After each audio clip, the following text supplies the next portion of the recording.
Cattle cubes. Slingshot.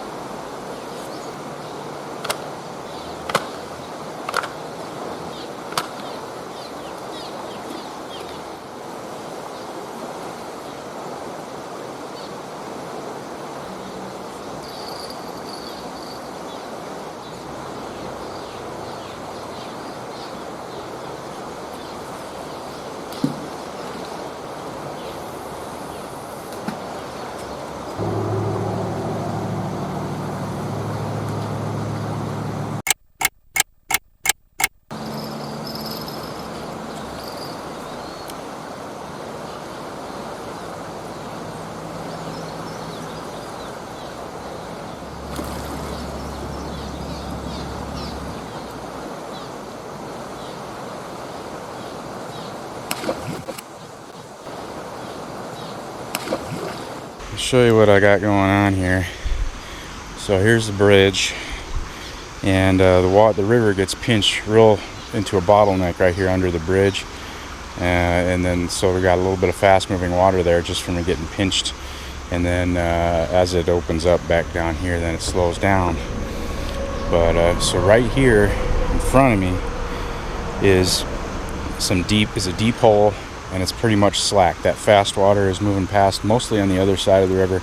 There's a big pool right here, which is slack, and as you can see, downstream from me there's another sandbar a little farther out, but there's a big current seam that runs on this side of the river all the way down past where that dead tree is laying in the river down there. And I'm putting my two baits are right on the edge of that current seam, where the slack water meets the flowing water.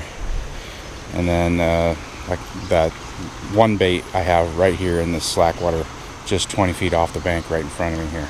This extra sandbar right here in front of me is going to make landing fish challenging, because I'm going to have to get them to, if I catch a fish from down in there, I'm going to have to get them to swim out and around into the current around this sandbar, and to get in front of me to land them right here in front of me. So that'll be challenging. I'll cross that bridge when I get there.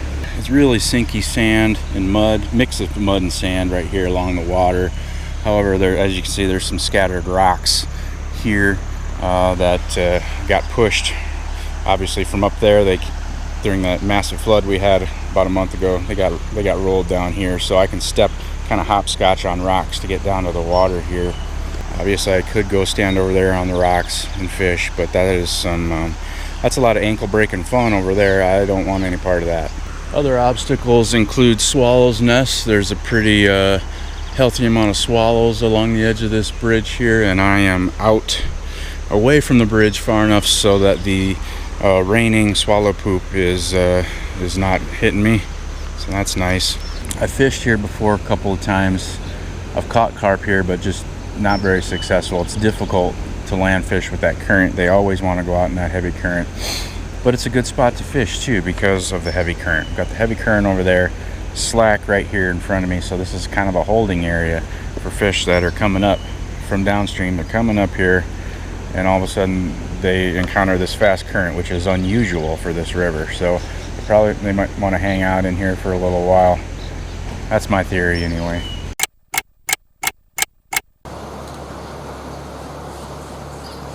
Back bite here. Yep, fish on. That feels kind of carpy. It's heavy. It's not giving me head shakes. Oh yeah. He's out in the current. He's out in the main current. As soon as he picked up my bait, he headed out into the current.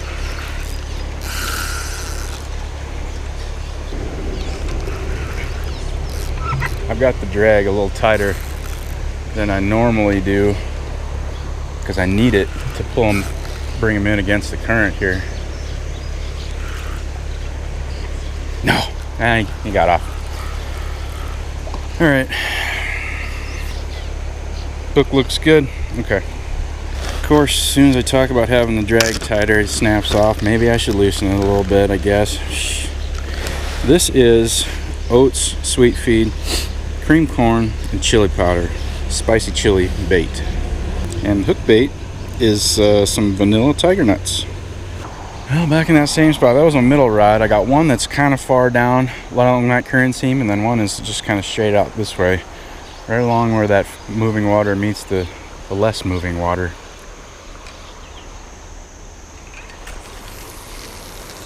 Poof. Probably feels like 3 or 4 feet deep there. I'll loosen it up a little bit.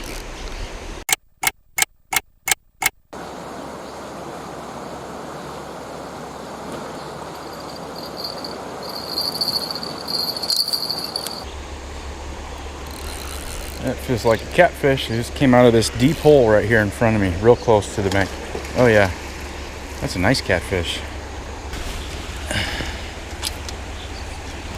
It's real deep right off here. It just goes down real fast. This fish is right here, but I can't see him. Water's like chocolate milk. Okay, got him. Normally this would be a perfect eater, channel cat, 3 pounds, something like that, but this river so nasty. Most of the time it's nasty, and then it just flooded a month ago with like lots and lots and lots of raw sewage. Just, it even kind of smells a little bit like a porta potty out here. Not going to be eating any fish out of this river this year. So long. Good luck in your poopy water. Hopefully a carp will show up in that hole. I'm sure there's some silver carp in there poking around, because I don't know, so there's some stuff bumping into my line every once in a while. And there's silver carp in this river. For those who don't know, those are filter feeders. You can't catch them on traditional baits. Maybe I'm sure somebody will argue with me and say, yes you can, but they're filter feeders. That's the way their biology works. Right back in that hole, just right there in front of me. Yeah, that's deep. That's got to be 8 or 10 feet deep right there.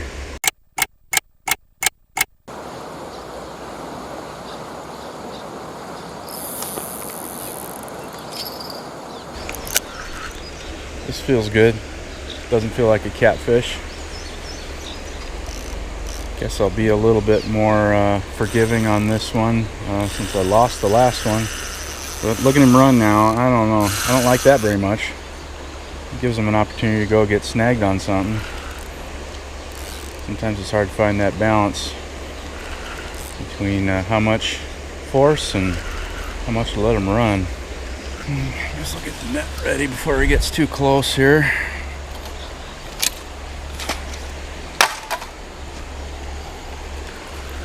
He's right here in front of me, but like I said, it's sharp drop off right here. It gets really deep really fast. He's right here 10 feet off the bank, but I can't see anything.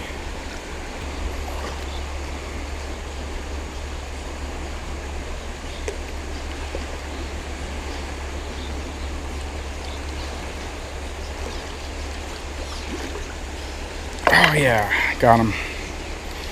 Fish landed. Yeah, first target species on the bank. 6-7 pounds I'll give this fish. That's pretty good, pretty good. It's a heck of a fight in this current, even just a smaller fish like this. But yeah, good stuff. It's only about 8 o'clock. I've been here about an hour, and maybe a couple more hours to fish yet. So hopefully there's some more and larger carp coming up the river here. Cool. All right, back in the poopy water you go. Oh, you gotta go that way. I'm sure you'll figure it out. Yeah, there you go. See ya. Still have the hook bait, which is excellent. Check that hook. Oh yeah, good stuff. I don't know if other people do it, but this is what I do. As far as like adjustment of the hair, you can adjust the hair. At least from the way I tie my hair eggs. If that's too far away from the hook for your taste, you can just wrap the hair around the shank of the hook 1 or 2 more times, and it just draws that bait closer to the hook. I do that a lot. That's why I make my hair on my hair rig a little longer than what I want, so I could adjust it depending on the size of the baits that I'm putting on there. I'm gonna go right back in that same spot. That's the same spot where I hooked that carp, the first one. Is my middle rod. It's kind of about straight out from where my hand is pointing, right on that current seam.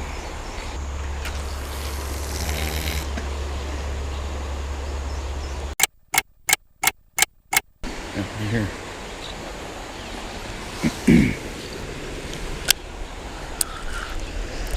Yep. Something's going on here. Not sure what I got here. It was a drop back bite.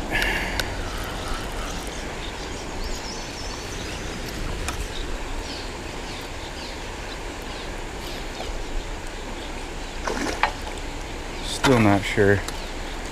Oh, it is a common carp. Nice. Get in here. This one didn't fight very much. At least at the beginning. He put up a good fight right here. He's off the hook. I see my hook in the net. Yeah, another small fish. 3 to 5 pounds, I guess. They sure put up a good fight in this this flowing water. A lot of fun. Back in the water. Back you go, youngster. Yep, it's that way. See you. Having some good success at that spot straight off. I don't know if you can see, but there's some riffles right there. I'm casting just on the other side of those riffles on that current seam. All 3 of those carp that I've hooked this morning have come from that spot.